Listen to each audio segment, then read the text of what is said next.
নমস্কাৰ।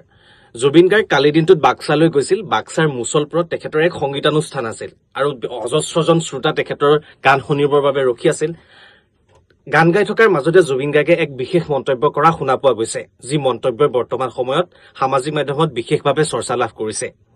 এটা কথা কয়, ঘেণ্টা কাকো খাতিৰ নকৰো। ঠিক তেনেদৰে তেখেতে ক'ব বিচাৰিছিল কাৰ কথা। মুখ্যমন্ত্ৰী হিমন্ত বিশ্ব শৰ্মা আৰু জি.পি. সিঙক উভতি ধৰিছে তেখেতে আৰু ক'ব বিচাৰিছে যে অসমত কোনো কাৰণতে কা বলবৎ হ'ব নোৱাৰে আৰু তেখেত জীয়াই থকালৈকে কাক কোনো কাৰণতে বলবৎ হ'ব নিদিয়ে।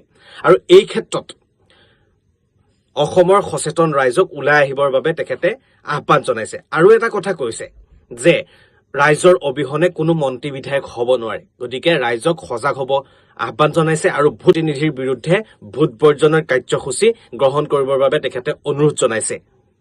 তেখেত থকালৈকে কোনো কাৰণত অসমত কা বলবৎ কৰিবলৈ নিদিওঁ বুলি